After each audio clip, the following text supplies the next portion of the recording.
All right, welcome back to Signal. This week, we're talking about one of the biggest contradictions in modern work, the idea that your company is a family. For decades, it's been the emotional glue of the corporate world. We're a family. We take care of each other. But lately, that line is hitting differently. AT&T CEO just told employees point blank that the old model of loyalty and job security is gone. And our listener this week, a banker in France, is finding out what happens when we're family turns into you're on your own. So today we're asking, what does loyalty even mean at work anymore? And is honesty colder or is it actually kinder? But let's start with how you've been holding up at work, Stephen. I've been incredibly busy. Everybody's trying to get everything done before Christmas. The bakers in Germany are very busy during the holidays, so they usually have to get everything done. So I've been swamped. How about you? Well, I'm definitely in the same kind of, frenetic season as well. I mean, as we move towards the U.S. Thanksgiving and then the Christmas holidays, you end up doing a lot of work because you're going to have some disruption due to time off and vacations. But we have a tremendously busy schedule in November. I've got to go to New York next week for 2 events, and then Las Vegas for another week after that for yet another large company event. And I'm presenter and preparing content and working on my pitches and all this stuff for these various sessions that I'll be a part of. It's a tremendous amount of work and preparation. So it's just been crazy days, but it's good to be busy. I mean, as people say, it's like, would you rather be not busy? No, I'd Yeah, rather be in a absolutely. company that's working and it's killing it and that's keeping me busy and engaged. Move it somewhere. Yeah, That's right. that's a That's lot right. more exciting. There's an Absolutely. upside to All right. busy. Absolutely. Yeah. All right, let's get into it. AT&T CEO John Stankey. That's a weird name, John Stankey. John Stankey. All right, let's He must see. have gotten There's, he must have gotten it a couple times growing up. Yeah. my gosh, there's people that do research on how family names come up. Like, this, for example, is from Basket Maker from the Netherlands. I wonder where Stanky comes from, but we'll probably never get to that. So AT&T's CEO John Stankey made waves this week with a blunt internal memo. In it, he told employees that the old model of loyalty and job security is gone and that everyone needs to think differently about what commitment looks like in today's market. This message hit hard. Some called it harsh and detached. Others said it was the most honest thing they'd heard from a Fortune 100 CEO in years. Stanky's point, there you go again. Stanky's point was simple. The company can't promise lifelong employment, and employees shouldn't build their identity around it. Instead, he framed loyalty as mutual accountability. You bring value, the company invests in you, but it's not family and it's not forever. That's a tough truth to hear, but maybe it's also a sign that the corporate world is finally saying out loud what's been true for a long time. Because if the promise of loyalty is fading, what replaces it? When I got my first job after high school, it was a side gig working at a retirement home, at the reception, a night shift, just making sure nobody escapes. Wasn't an asylum, just old people with dementia like to run sometimes if they still can. And I had that job for 2 years. Then I went to go play football in the US, so I came back to it eventually, but then didn't stay there for long because I moved to Leipzig. And in my short 25 years of life, I had close to 10 jobs. Sure, there was some like student jobs working at a restaurant, doing whatever, but now in the last 2 years, I had 2 jobs. My mom has had one job she worked at for not almost 20 years, I think even over 20 years. My dad has been at the Opera of Cologne as an opera singer for over 30 years. He's creeping up on 40 years. I would say that Germany is different in that perspective too, that, especially my parents' generation, you learn a job, you do an apprenticeship to become some sort of craftsman, or you go to college, get a degree, and then you stay in that job. Now, it has changed in Germany as well, that I think over 50% of people eventually don't work in what they learned initially anymore after like 10 years. The culture in the US might be different, but I think you've seen a stark shift in that as well, where sort of the the flow between different jobs and layoffs and then getting a better offer has been getting more intense. If you were an employee of AT&T and you would have received that memo, what would your thoughts have been initially? Would you say, fuck that dude? Or is it like, well, thank you for speaking up and being honest? It's really interesting. I think about what he's saying is like, there's no such thing as loyalty anymore. And it's kind of like the CEO saying that, okay, it's meaningful, but it's almost even more meaningful for individuals in the ranks to say that. Like I find it, them saying it, the reflection of that is them saying it and going, you know what, you haven't been treating me very well. I joined this company with a dream. I wanted to change the world, or I wanted to make an impact. I wanted to do what I studied, and I wanted to get the very best out of me. I wanted to give you the very best results, and I expect more from you, right? But reality is over time, you realize that a company is a company to make profits. Businesses are not in business to be charitable. They're not also in business to be families. I think of the fantastic show. It's my favorite show of all time, which is The Office. And Michael Scott talks about, oh, we're a family. We're a family. And most of the time, whoever the other characters are, they're like, no, we're workplace. You know, like we're just a business, right? And okay, so there's this, you know, I've had many jobs like you will have probably in your lifetime. And by the way, my parents' culture is similar to your parents' culture. It's one job for their entire life, and they stuck in their career and what they decided to work on for, you know, my dad he worked for UPS and logistics. He was a driver for 35 years. He had a wonderful career. He retired very happily as well.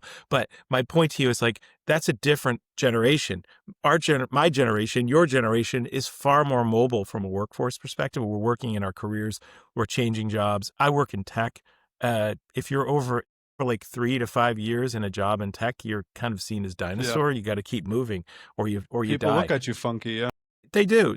So, okay. So we don't, I mean, at least in my industry, we don't have loyalty to the employer. So it's almost like Stanky's all of a sudden woken up and realized this. It's like, wait, you're in business to make money and generate profits, of which, by the way, you have a very hard time to do in your kind of business because it's a commodity. So you have to continuously innovate and exploit new opportunity to be able to create new value for your business. Stanky's in a hard position because telecom is... Can we not say that? We need a nickname for John Stanky. Jesus Christ, I cannot. The Stankster is really, really in a bad position because his industry is like, it moves at like a snail's pace. I mean, it's a technology rooted company, but think about it. It's what he's offering is such a commoditized thing. He's under a tremendous amount of pressure in an industry that's under a lot of pressure and it drives the price down, and everybody's sort of like working off of that one same thing. It's like, well, yeah, I have a signal everywhere I go in the United States. That's my differentiator. Oh, and I charge, $39.95 for unlimited data. Look, he's under a tremendous amount of pressure. He's looking at things that he has to change in the business. He's trying to justify effectively, layoffs or reorganizations, things that are going to drive more cost out of the business, optimizing the portfolio and the workforce. And by the way, these are the tools of business. We don't go into business to make a big happy family over at Thanksgiving every year. We don't invite our 20,000 employees to our house for Thanksgiving. We're not a family. We're a business. We're here to drive growth and profits. And when we don't have growth and profits, I'm sorry, we need to make changes. So maybe this is a precursor right around the holidays for Stankster to say, hey guys, we thought we were a family, but there's no more loyalty in companies anymore. And I just want to be brutally honest with you. Well, why do I want to search for the motivation? Why do I want to be brutally honest? Probably because I'm going to make some changes. Okay. So hard job, tough industry, company, searching for value and differentiation. They do a good job, but they are really all searching for more and more differentiation. So the flip side of that is if I don't have that and I'm driving prices down and I become more commoditized, I've got to do more on the bottom line. I've got to figure out how to tweak that cost envelope. And so I could see where Stanky's thinking about this, and he's thinking, I just want to be honest with people. This is a business. We've got to optimize. And sometimes we have to make tough decisions, hard choices. And that may mean laying off workforce or optimizing the workforce, changing jobs, shifting our priorities, impacts to you as an employee. That part of it I like. I think the Stankster is probably like, being practical. He's like opened his business books and said, it's time to be like reading reality to these people because everybody has gotten spun up into this. But I joined this company because I thought I was going to change the world. No. You joined this company because you wanted a paycheck, you wanted income so you could survive and enjoy the life you have. Now, the fact of the matter is, you and I both know that society and our environment, the economy is not working the way we all had hoped. Things cost more than ever. There's inflation, rising costs of healthcare, rising costs of childcare, rising costs of transportation. You're like, So I work for this company and I'm only working this slave job so that I can afford this crappy life. So at some point, these two opposing forces are going to, John Stanky and his, he's got to be real with these people because he's got to optimize his business. And over here, these employees are like, this isn't fun anymore. And these two forces are colliding. I think this is what this is all about. Yeah, I mean, probably this industry, you need a different approach, if that's what you can call it. As you said, it doesn't move very fast. It's not artificial intelligence. It's telecom. It's a very weird business to be in. I have a couple of people that work for the German telecom here in Germany. So yeah, I on one hand like that they're not talking a bunch of crap about what it's like to work in AT&T. If you do, there's a few influencers or people, content creators on YouTube that used to work at Google or Twitter, and they make like day in the life videos where they go onto the Google or Twitter campus, and you're like, well, does Elon Musk come over and kiss your ass too, or is that the only thing you get? Like, you get 3 meals a day, you have a yoga class during lunch, you have an open desk model, you can sit anywhere you want, like the CEO could sit at the bottom and you could sit at the top floor, it doesn't matter. And you're like, well, what are you trying to sell me? This doesn't sound like AT&T memo from Stanky, where he's like, well, you let's both get the best out of it, and if it doesn't work anymore, let's leave. What I like what you said about it's also the employees saying this is not for me anymore. This is not optimal for me anymore. So, and I think that's two-way street. It should be a two-way street. And I think a lot of times being able to do that and quit a job because it's not working for you for whatever reason, the pay is not good enough, or you're just not enjoying yourself, you can make a decision like that a lot easier if you have some sort of financial security around you, at least a couple of months of money to survive. So I would power anyone that's in that position to make that decision, but don't do it just because you're having a good day and feeling like Hulk, but you don't got no money in the bank. So just wait for that, save up some money, and then be free like a bird and quit that nasty job you have. But let's move on. We got a letter from a listener that fits very well into this topic. It's interesting. We got a very diverse group of listeners from all over the world. This one's coming at us from France. Dear Stephen and Joel, I hope this message finds you well. A lot better than Stanky's doing probably right now.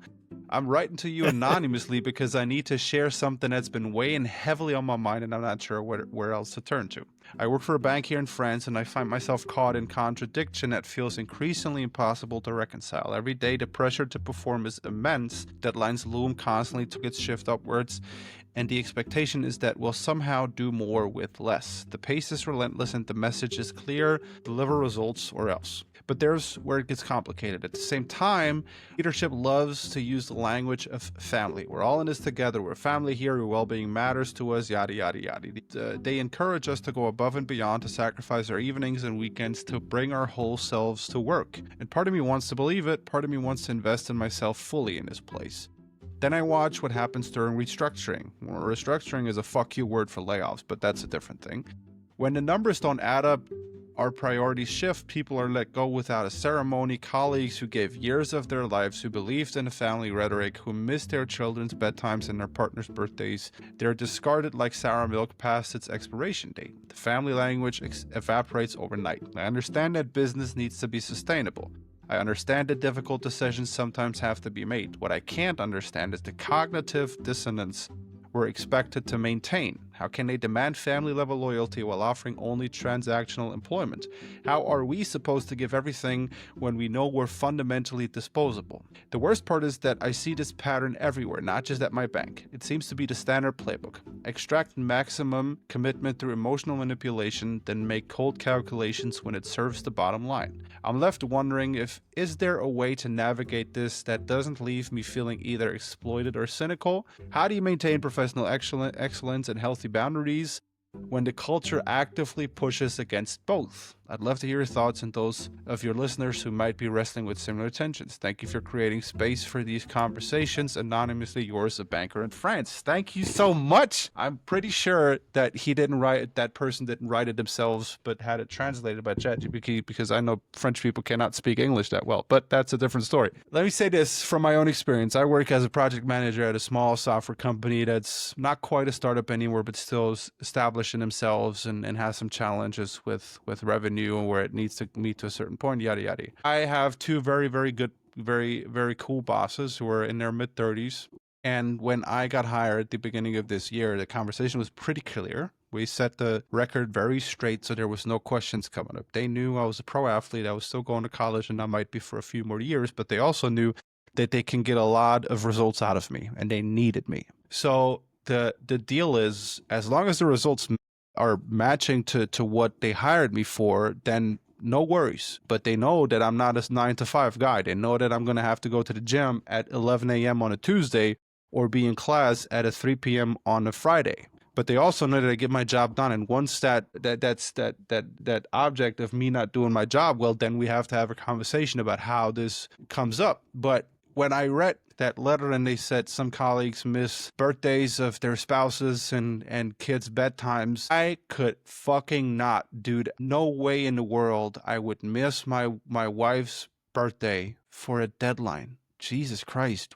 I mean, banking, sure, you're working with millions of dollars. Look at Lehman. They tore down the entire world economy. But I don't think nothing can be that important. But again, your first impressions, your first thoughts Well, to this letter. look, I'm panged on the last point rather that you mentioned, which is the sacrifice that we make. So I empathize with that person greatly because I have made similar sacrifices. We talked about this many episodes ago on the previous iteration of our podcast, which, giving up time in my life to work, to, all the time I traveled and all that. So I've been in that position. I have, the kids have gone to bed. I'm still working. I've missed bedtime, missed 10,000 family dinners. Okay. I've missed birthdays. I've missed my own birthday to be with my family and been traveling. I've missed their birthdays. I have been away, couldn't attend a graduation, those kinds of things. Horrible, just absolutely horrible. But I also made a deal with my wife, which was I'll work, I'll go out and slay the dragons. You stay home and take care of the kids. And we created that dynamic. We created that culture. We made that agreement. And that agreement was her being with the children and not working was more important than me being in a job where I could be partially home all the time with the kids, right? every once in a while. Yeah. Yeah. So that's a family level kind of agreement that's, between the spouses that's happened here and how we're going to run our family and how we're going to run our finances and how we're going to survive as a family. And that's that. So I empathize with that person that they had to make those sacrifices. I would assume they probably had similar discussions with their partner or their spouse where they were going to make sacrifices. They didn't go into it blindly. I'm going to say that. Mm-hmm. I'm assuming that, right? I would say the pressures of a job, when it starts to eat into your day-to-day life, into your personal life, that's where these are red flags. And we need to look at these very seriously. Like if you don't have this working agreement with your spouse or partner, if this is not the sort of game plan for your family, then you're effectively sort of turning the balance of your work life is eating into your personal life. But at that point, if you have gone so far where your work is continuous through the day and you have no personal life, I think you're probably into the danger zone. The other thing that I would argue is, and you mentioned it in and around, setting boundaries. So when we establish this work agreement as we're hired or we're taking on a new role, new responsibilities, it's really important from employee to employer or employee to boss to have these kind of conversations. Like, what are the roles and responsibility? What is expected of me? What are the goals of this position? How will you measure me? These are sort of the metrics and the context. But then it's like, how do we set boundaries? Like, what do you expect of me? What do you expect of me? Do you expect me to, when you say it's due on a Thursday by end of day before, say, close of business, I expect a certain kind of, cadence of the week. I understand. I kind of expect a kind of operational workflows, how to get to that deadline. Set boundaries and get clear direction around how you will operate in this company. And I think you've done it in an amazing way because you came up out front, transparent, honest, and open and said, I'm an athlete. I'm working on sports, part of my sports career. I've worked on my academics. I'm trying to finalize my degree. These things are my priorities. Yes, I love working here. I want to do an amazing job, and I will, and you know I will. But these are my boundaries. I have to be at the gym at 11 on Tuesday. I have to be at a class at 3 o'clock. But I will make sure that all the work that we agree upon and all the goals that we set will be achieved. And they will not only be achieved, they will be exceeded because you have confidence and belief in yourself and your capabilities. See, I think this is healthy behavior, just as healthy behavior is sitting down with your spouse and saying, we're going to make sacrifices. This is how we're going to operate. Do we agree? Do we align? If not, let's figure it out together. Those are healthy discussions. I have a good friend that I said this to a couple of years ago. I said, you need to figure out what you need to do 9 to 5 so you can get the very best out of your 5 to 9. So when those time frames start eating in, either way, start eating into each other, you're giving up something. If your personal life is more important than your work life, it's going to show up inside your performance. If your work life is more important than your personal life, it's going to show up in your relationships. Yeah, absolutely. I mean, it goes back to just being very clear about your goals for your life and what matters and what doesn't. And I mean, you see these examples of family fathers just slaving away in their job, not because they love that job so much or because they need the money anymore, because it's sort of an escape because the family life or feels so weird I have so many friends that have divorced parents or parents that should be divorced because their dad just never showed up. And so it's really about you figuring out what matters to you, what your goal for your life is. Do you want a big career? Like, for example, for me right now, could I work a different job and make a lot more money? I sure could. But right now, the job I have is giving me the flexibility to do a lot of different projects at the same time. And so I just made that decision. I'm 25. I don't need to be wealthy of any sort right now. I don't need to make 6 figures at this point in my life. If I ever have a family, that's going to change, of course. But then it's a different set of goals at that point. And then you have to be very honest with yourself first and then with your surroundings. And look, it's very simple. If you look at a job as a transactional thing, you look at it, you're going to get X amount out of it, and you're going to put whatever in, and you set the boundaries of what you're going to put in. If you don't set boundaries at the beginning, then expect to be treated as if you didn't. But if you do, and people say, well, yeah, it's just not for us, then get a different job. There's plenty out there. You don't have to do it, but set those boundaries and stick to them. That's pretty much what I would say. Hourly wage earners have natural boundaries because they're bound by the budget of the job. They say you're going to work 40 hours a week. You're going to check in, check out, or, clock in, clock out kind of thing. From a finance perspective, the management is probably saying, look, I need that person to work 40 hours a week. I can't have them work 45 or 50. So naturally, what you do in those 40 hours is bound by that time and that finance commitment. When you become a salaried employee, that's where you have the erosion of timeline. Unless you're in a highly regulated society like in France, there's like a 35-hour work week, Germany, which, by the way, I lived in France, and I was working 100 hours a week, but I was the American in France, and all my colleagues were like, oh no, I'm going to the ocean. No croissant and cappuccino for you at 12. Yeah, huh? this weekend I'm going to the mountains to ski, or next weekend I'm going over to the ocean to have a vacation or whatever in Normandy or whatnot. And I'm like, okay, I wish I could do that too. I've got to work. Right. Yeah. Well, look, it's about your goals that you set for yourself. And as the Bible says, there is a time to rest and there's a time to just sit down, pick yourself up by your bootstraps and work as if there is no tomorrow. So just make your mind up on what you want to do and then just stick to your decision. There's nothing worse than setting boundaries and not abiding by them. That's right. And all of that stuff. It's not about your employer being lied to. It's about you lying to yourself. So if you set a boundary, stick to it and learn from it, then maybe do it differently if it didn't work out. But don't you dare break that boundary for no reason at all. All right. Well, Stephen, have a great rest of your week. I'll see you next week. And till then, everybody that listened, I hope we've been able to answer your question out there in France somewhere. I'm wondering what kind of bank they work at. I really do. Tell your Claude or ChatGPT, thank you so much for the great translation from French to English. And we'll see you guys next week. Have a great week. We love you. Talk to you soon. Bye-bye. Thanks, Joel. Take care.